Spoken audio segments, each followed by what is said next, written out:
अगर आपके चेहरे पे धब्बे हैं, झाइयाँ हैं या धब्बे नहीं जाते तो आप ये साबुन बनाना सीखिए। इस साबुन से आपके धब्बे ख़त्म हो जाएंगे। सब हिबिस्कस का पाउडर आपको लेना है, ठीक है।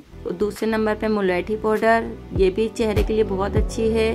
आंबा हल्दी लेनी है, ये भी चेहरे के लिए बहुत अच्छी है। ये कोकोनट बेस है और ग्लिसरीन बेस, हमें दोनों बेस लेनी है, ठीक है। ये एक्नी का पाउडर है, ये भी हमें लेना है। इससे हमारे चेहरे के सारे धब्बे ख़त्म हो जाएंगे। ये सफ़ेद आकाशगरी है, ये हमारे चेहरे को सफ़ेद करेगी और ये बच्चे भी इस्तेमाल कर सकते हैं, बड़े भी इस्तेमाल कर सकते हैं। हमें बेस जो है दोनों लेनी है, ग्लिसरीन बेस भी लेनी है और कोकोनट बेस भी लेनी है, ठीक है। इन दोनों बेस को हम जो है मेल्ट करने के लिए रख देते हैं चूल्हे पर, जब तक हम इसका लिक्विड बना लेते हैं। ये देखिए हमने एलोवेरा जेल ले ली है। एलोवेरा जेल के अंदर हमने ये जितनी भी चीज़ें ली थी, अभी आपको दिखाई थी, ये सारी चीज़ें हम जो है बॉल में डालकर इसको अच्छी तरीके से जो है वो हम मिक्स कर लेंगे। आप एक मर्तबा ये साबुन अपने घर में बनाएं और आप इस्तेमाल करके देखें। यकीन करें ये साबुन बहुत अच्छा बना था। मैंने भी अपने घर में बनाया है और मैं भी इस्तेमाल कर रही हूँ।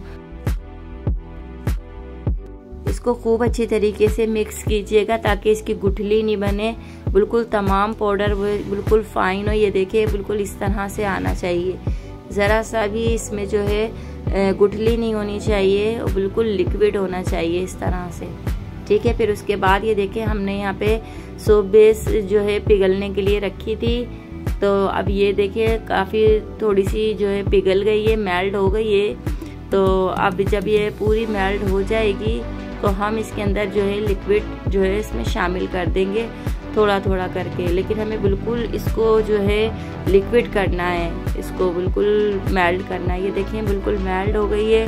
अब हम इसका चमचा चलाते हैं, ये देखिए कितना प्यारा कलर आया है, कितना खूबसूरत लग रहा है। और माशाल्लाह ये जितना खूबसूरत लग रहा है उतना ही ये साबुन भी बहुत अच्छा है। यकीन करें आप ये साबुन इस्तेमाल करेंगी तो इंशाल्लाह जो है आपके धब्बे चले जाएंगे हमेशा के लिए। अब ये साबुन इस्तेमाल करने में आप ये सोचें कि फ़ौरन चले जाएंगे, तो फ़ौरन तो देखें कुछ भी नहीं जाता, लेकिन ये है कि आहिस्ता आहिस्ता, क्योंकि ये हर्बल है। हर्बल जो है थोड़ा टाइम लगाता है लेकिन काम ज़रूर आता है और जो है ना ये चेहरा बिल्कुल साफ़ कर देता है। इंशाल्लाह आप इस्तेमाल करके देखिएगा, आपको ज़रूर फ़ायदा होगा और आप मुझे दुआएं देने पर मजबूर हो जाएंगे।